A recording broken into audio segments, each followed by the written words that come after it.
أعوذ بالله من الشيطان الرجيم بسم الله الرحمن الرحيم والصلاة والسلام على نبينا محمد رسول الله صلى الله عليه وسلم أما بعد السلام عليكم ورحمة الله تعالى وبركاته masu kallon mu barkamu da wannan lokaci da fatan kowa yana cikin koshin lafiya kamar kullum wannan tashar tamu mai suna da Takallisuda TV ita ce za ta yi muku bayani akan magunguna wanda suka zo a musulunci da hadisai wanda za ka yi amfani da su wajen samun tazarar haihuwa.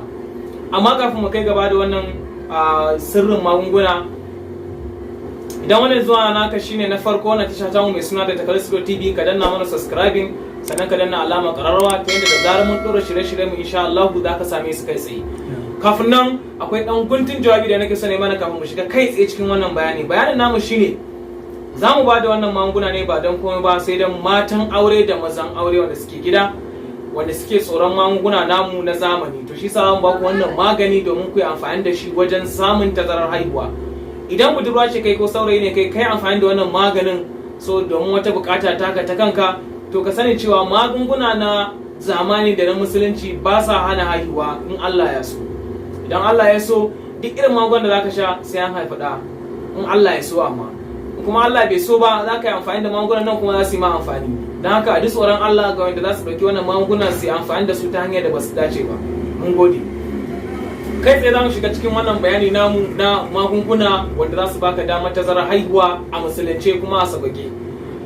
Abu na farko akwai azalo wanda ake yi, wanda kowa suka sani, wanda yawanci an san shi, wanda idan ɗa namiji ya zo zai yi inzali daidai lokacin da zai fitar da maniyinsa yana cire azzakarinsa daga cikin farjin ya mace yana zubar da maniyinsa a waje.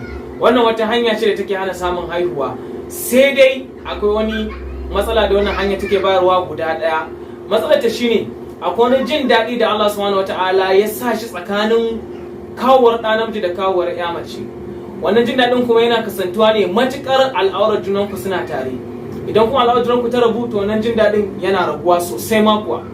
Don haka sai muka cewa to bari mu bada shawara mu kawo wasu magungunan wanda za ka iya amfani da su kuma al'aurar junanku tana tare kuma za ku yi inzalin ku daidai gwargwado ba tare da wannan jin daɗin naku ya ragu ba.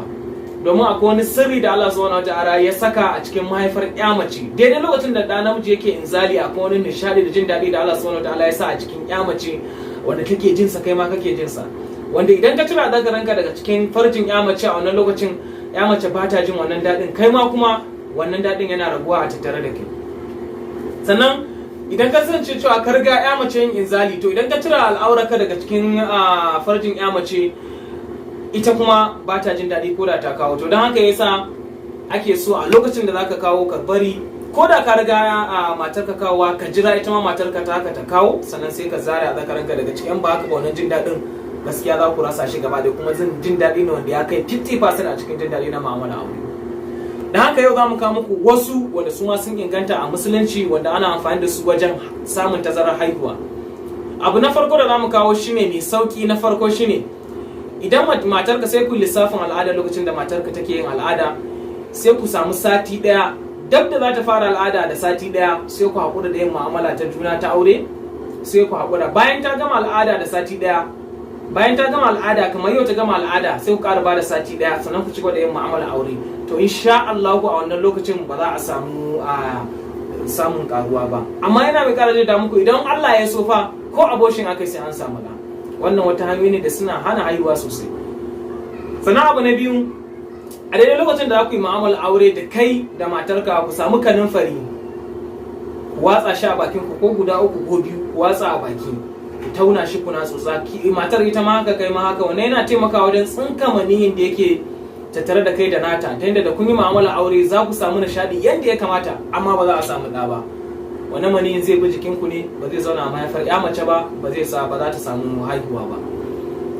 Sannan abu na uku wanda zan ƙara muku bayan da shi shine wannan namiji ne zai yi amfani da shi. Za ka samu 'ya'yan gwanda. 'Ya'yan gwanda yadda kaga za ka iya ci, za ka samu 'ya'yan gwanda, za ka ci su na tsawon sati 3. Daga tsawon wannan sati 3 'ya'yan gwanda idan kana cin su, to kullum za ka ci gaba da cin su. To a wannan lokacin inda za ku yi mu'amala aure kai da matarka, ba za ku taɓa samun haihuwa ba har sai lokacin da ka daina. Daga lokacin da kana son tazarar haihuwa ko kana son ku haihu, to sai ka daina cin wannan 'ya'yan gwanda. In Allah ya da kana daina cin su, za ku samu karuwa da ita Ubangiji.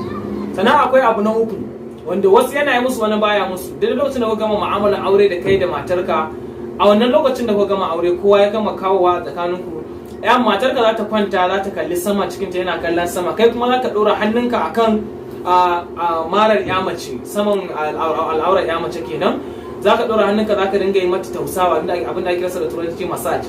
Kana wani tausawa za ka ga maniyyinka yana fitowa daga cikin al'aurar mace, wannan ma yana hana samun haihuwa.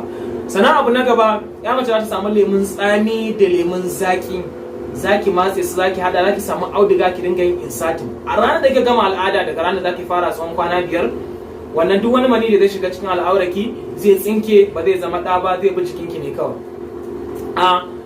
Sannan abu na uku, zaki samu 'ya'yan damage guda ɗaya, wanda wannan ana sai da shi a Islamic chemist ma, kamar wanda suke sharaɗa za su iya zuwa Islamic chemist ɗin mai suna Sa'ad bin Abi Waqqas da ke nan kwanan kasuwa masallaci.